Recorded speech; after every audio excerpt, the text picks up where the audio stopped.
तो ये फिर में हमारी कि मान लीजिए एफ एक अंतराल एक क्लोज इंटरवल में कंटिन्यूस है और ओपन इंटरवल में डिफरेंशिएट है। ये बात ऑब्जेक्टिव में बोल रहा हूँ। क्लोज इंटरवल में कंटिन्यूस है और ओपन इंटरवल में डिफरेंशिएट है। ठीक है, अवकलन उसका ओपन में संभव है और जो कंटिन्यूटी सततता है वो क्लोज। तो क्या है कि वर्धमान का मतलब है कि अगर कोई फलन इस तरह से बढ़ रहा है तो वर्धमान, और उसका ग्राफ अगर नीचे की तरफ जा रहा है तो ह्रासमान। पैराबोला आपने खूब पढ़ा है, जो ये यहाँ से यहाँ तक तो ह्रासमान है, इस बिंदु के आगे कैसा होगा वर्धमान बढ़ना शुरू होगा।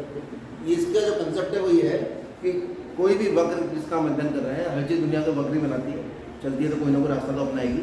तो उसका जो पथ है वो आगे की तरफ बढ़ रहा है या आगे की तरफ। तो इसने कह दिया कि f जो है वो वर्धमान है। इसका मतलब पहले तो आप वर्धमान समझिए क्या होगा। यदि f वर्धमान, f का मतलब fx है ना, x अपने मन में मान लेंगे वर्धमान है, तो परिभाषा जो बेसिक है वो कहता है कि अगर x2 ग्रेटर है x1 से,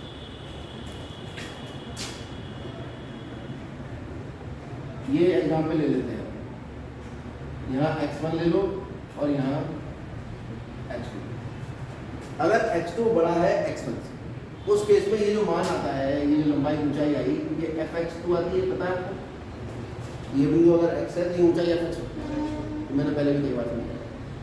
और ये अब ये वाली ऊंचाई बढ़ रही है, देखो x, जब x का मान बढ़ रहा है तो ये वाली ऊंचाई बढ़ रही है। इसका मतलब हुआ अगर x2 x1 से ग्रेटर है तो यहाँ से हमें ये पता लगे कि fx2 बड़ा है किससे, तो फंक्शन कैसा होता है वर्धमान। ये इसकी बेसिक डेफिनेशन।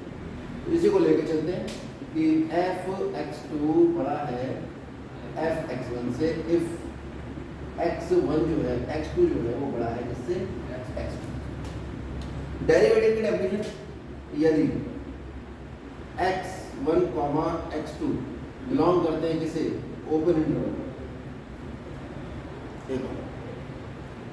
तथा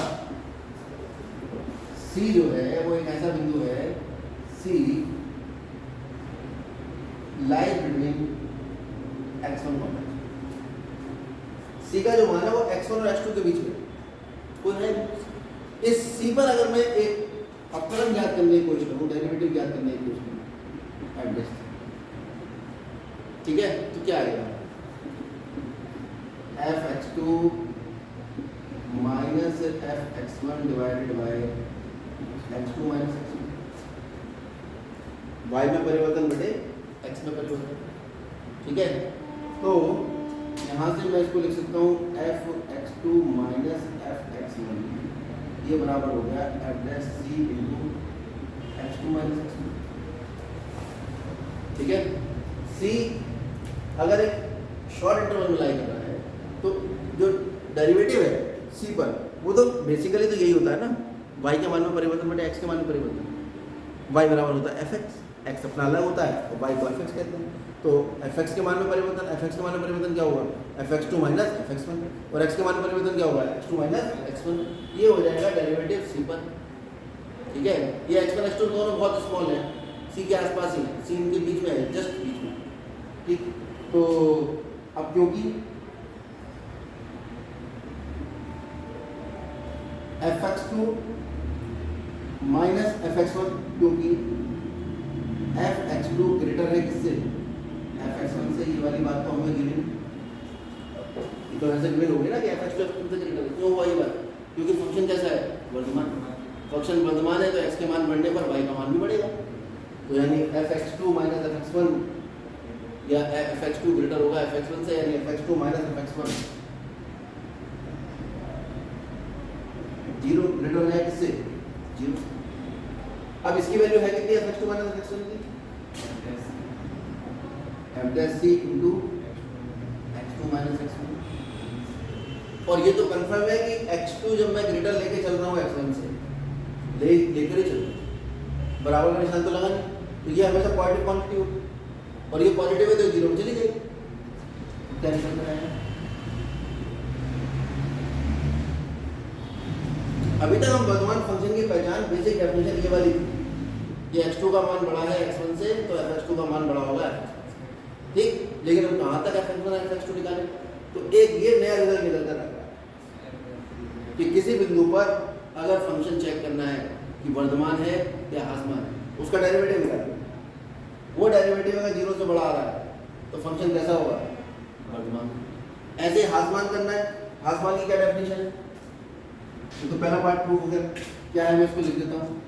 if C belong to open interval a comma b, then fx will increasing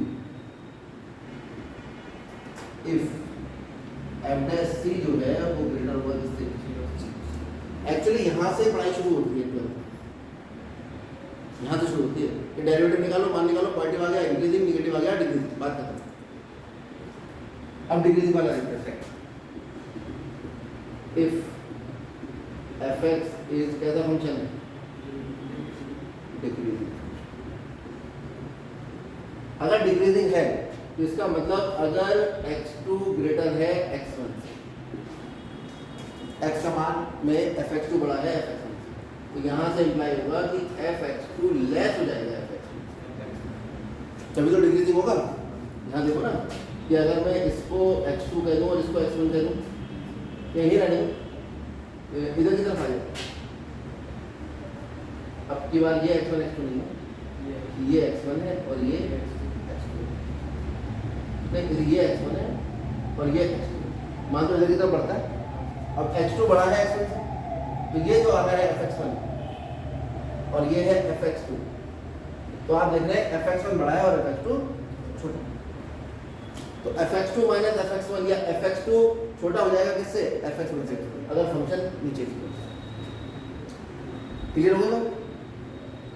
then ये कंडीशन है डिक्रीजिंग फंक्शन की, जो जानकारी पहले से डिक्रीजिंग की हमारे पास है। अब हम एक बिंदु लेते हैं C। C बिलोंग कर रहा है कहाँ? x1, x2, where x1